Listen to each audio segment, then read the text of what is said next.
inaugure le viaduc de la Grande Chaloupe. C'était un des deux lots moyens qui avait été prévu sur ce chantier pour maximiser l'accès à la commande publique des entreprises de moindre taille. Donc on est sur un lot de 34 millions d'euros. La digue, l'échangeur de la possession était sur une cinquantaine de millions d'euros, à dissocier des lots de plusieurs centaines de millions d'euros, les grands ouvrages maritimes. Donc aujourd'hui ces lots moyens se terminent. On a fini l'échangeur de la possession l'année dernière, on finit le viaduc de la Grande Chaloupe cette année. Donc la perspective maintenant c'est de poursuivre les grands ouvrages d'art. Le grand viaduc de Saint-Denis, on a posé 15 piles sur 48 et les digues qui sont bien avancées à la Grande Chaloupe et à Saint-Denis et que maintenant on va poursuivre entre la Grande Chaloupe et la possession.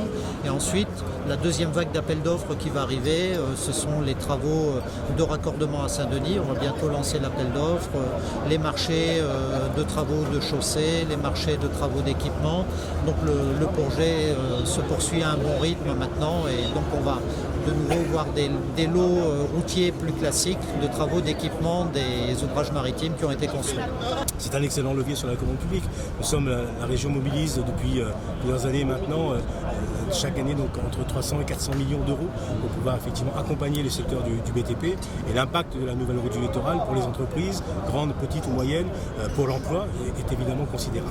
C'est finalement le deuxième ouvrage qui est aujourd'hui livré. Donc après la livraison de l'échangeur de la possession, c'est maintenant le viaduc de la Grande Chaloupe, donc qui est un ouvrage remarquable de plus de 400 mètres aujourd'hui et qui permettra effectivement d'être le cœur finalement de la nouvelle route du littoral, puisqu'il permet de faire la jonction entre le viaduc d'une part pour aller jusqu'à Saint-Denis et la digue, donc qui nous permettra d'aller jusqu'à la possession. Effectivement, bel ouvrage, achevé. Ouais. Donc nous sommes sur le viaduc de la Grande Chaloupe qui est situé, comme son nom l'indique, à la Grande Chaloupe. C'est un ouvrage monocaisson de 240 mètres de long, 29 mètres de large. Sa construction a duré un petit peu moins de 3 ans et donc ça y est, aujourd'hui on peut faire son inauguration. C'est une prouesse technique ou pas finalement? C'est un bel ouvrage et donc le fait qu'il soit situé en mer, même si c'est en bordure de mer, constitue un des beaux challenges. Après, techniquement, il est beau, il est compliqué à mettre en œuvre, mais une fois que c'est lancé, normalement tout va bien et ça a été le cas.